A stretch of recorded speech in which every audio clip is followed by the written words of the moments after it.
আমরা একদল খুনিকে তাড়িয়েছি, তাড়ানোর 9 মাস হয় নাই আরেক দল খুনি বাংলাদেশে তৈরি হয়ে গিয়েছে। আমরা একদল চাঁদাবাজকে তাড়িয়েছি, বাংলাদেশে আরেক দল চাঁদাবাজ তৈরি হয়ে গিয়েছে। আমরা একদল দুর্নীতিবাজকে তাড়িয়েছি, বাংলাদেশে আরেক দল দুর্নীতিবাজ তৈরি হয়ে গিয়েছে। আমরা একদল টেন্ডারবাজকে তাড়িয়েছি, বাংলাদেশে আরেক দল টেন্ডারবাজ তৈরি হয়ে গিয়েছে।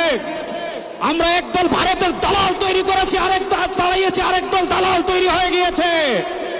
শেখ হাসিনা ভারতের দালালি করে ব্রিফকেস নিয়ে পালিয়েছে। নতুন বাংলাদেশে ভারতের যারা দালালি করবেন লুঙ্গি নিয়ে পালানোর জায়গা পাবেন না। সংগ্রামী সাথী ও বন্ধুগণ, আমরা স্পষ্ট ভাষায় বলতে চাই, এদেশের রাষ্ট্র ক্ষমতায় আমরা আর কোন চাঁদাবাজদেরকে দেখতে চাই না। এদেশের রাষ্ট্র ক্ষমতায় আর কোন টেন্ডারবাজকে দেখতে চাই না। এদেশের রাষ্ট্র ক্ষমতায় আর কোন ভারতের দালালকে দেখতে চাই না। ইসলামকে রাষ্ট্র ক্ষমতায় নেওয়ার জন্য প্রস্তুত আছেন না? ইনশাআল্লাহ। ইসলামী আন্দোলনের মোহতারাম আমির পীর সাহেব চরমোনাই ঘোষণা দিয়েছেন, ইসলাম দেশ ও মানবতার পক্ষে এবার ভোটের বাক্স একটা হবে ইনশাআল্লাহ। আমরা স্পষ্ট ভাষায় বলেছি, এদেশে আমরা আওয়ামী লীগকে দেখেছি, এদেশে আমরা বিএনপিকে দেখেছি, এদেশে আমরা জাতীয় পার্টিকে দেখেছি।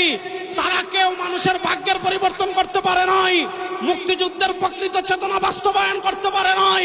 এবার একটা চেতনা বাকি আছে, সেই চেতনার নাম ইসলাম। ইসলামকে রাষ্ট্র ক্ষমতায় নিয়ে সব দুর্নীতি দুঃশাসনের অপসারণ করবো ইনশাআল্লাহ।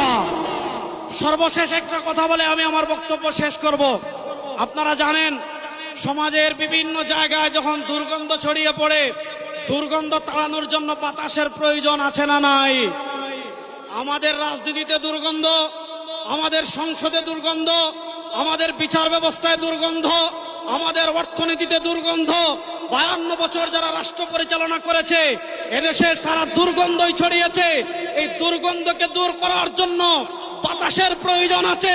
সেই পুরো বাংলাদেশে এবার বাতাস হবে হাত পাখা ইনশাআল্লাহ। সেই হাত পাখার বাতাস ছড়িয়ে দেওয়ার জন্য প্রস্তুত আছেন না নাই? আরে ভাই, আমাদের কোন মার্কা আছে? ইসলামের পক্ষের কোন মার্কা আছে? মুক্তিযুদ্ধের প্রকৃত চেতনার কোন মার্কা আছে? ভারতীয় আধিপত্যবাদ মোকাবেলার কোন মার্কা আছে? ওরে কোন সে মার্কা? সবাই বলো, এবার যাবে সারা বাংলায় বিশ্ব